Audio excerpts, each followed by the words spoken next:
ধন্যবাদ, শুভ সন্ধ্যা সবাইকে। মানে কচি ভাইয়ের সাথে আমার পরিচয়, স্যারের সাথে পরিচয় হওয়ার আরো অনেক আগে। মানে আমি যখন স্কুলে পড়ি, ক্লাস 8-এ পড়ি, তখন থেকে রাজনৈতিক কারণে আর কি। আমার মনে আছে যে নাখালপাড়ায় একটা পাঠাগার ছিল, সেটার সাথে যুক্ত হওয়া স্কুল থেকে, মানে আমার সাথে সেভাবে কচি ভাইয়ের পরিচয় এবং ঘনিষ্ঠতা। যে সেই সময় আমি একটা সাহিত্য পত্রিকার সাথে যুক্ত হই, ভোরের শিশির নামে। মানে পত্রিকাটা খুব যে ভালো তা না। তো আমরা একটা সংখ্যা করছিলাম জসিমউদ্দিনের উপর।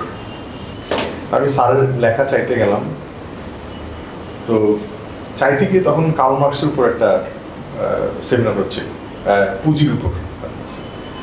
তা আমার তো ধারণা ছিল না স্যারের লেকচারের। তা আমি কথা বলবো জন্য লেকচার চলছে, আমি বসো, শেষ হোক তারপর।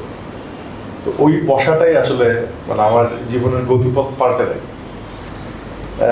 আমি কারণ বাম রাজনীতি করেছি স্কুল থেকে, তো ফার্স্ট ইয়ারে পড়ি তখন। কিন্তু 3-4 বছর পেরিয়ে আসার পরও মানে কার্ল মার্কসের পাঠ এরকম করে হতে পারে, এটা ওই প্রথম আমি আসলে বুঝলাম যে না, এরকম একটা ভিন্ন পাঠ আছে, আসলে করা যায়।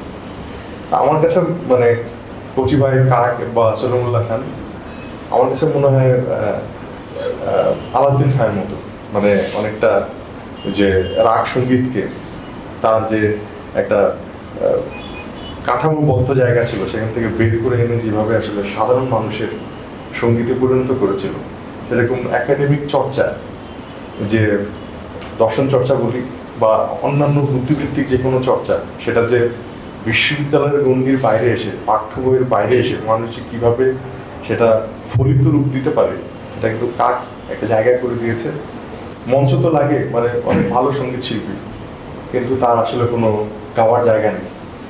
এটা হলে তার হয় না। মানে সেটা কাক করেছে বলে আমরা আসলে সংগঠন হিসেবে কাকের কাছে যেমন কৃতজ্ঞ, স্যারের কাছে তো কৃতজ্ঞ বটে।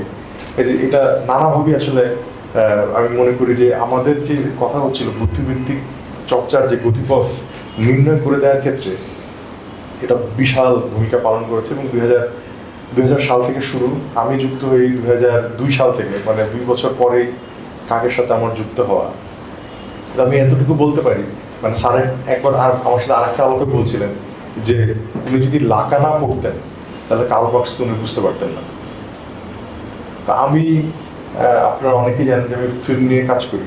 তাই বলছি, আমি যদি সলিমুল্লাহ খানের সাথে আমার পরিচয় না হতো, আমি আসলে চলচ্চিত্র পাঠ করতে পারতাম, এটা সম্ভবই ছিল না আসলে আমার জন্য। কাজে আমি সেই জায়গা থেকে সলিমুল্লাহ খানের কাছে যেমন কৃতজ্ঞ, কাকের কাছেও কৃতজ্ঞ। যাক, সবাইকে ধন্যবাদ। আজকে স্যার থাকলে তো ভালো হতো। Thank you.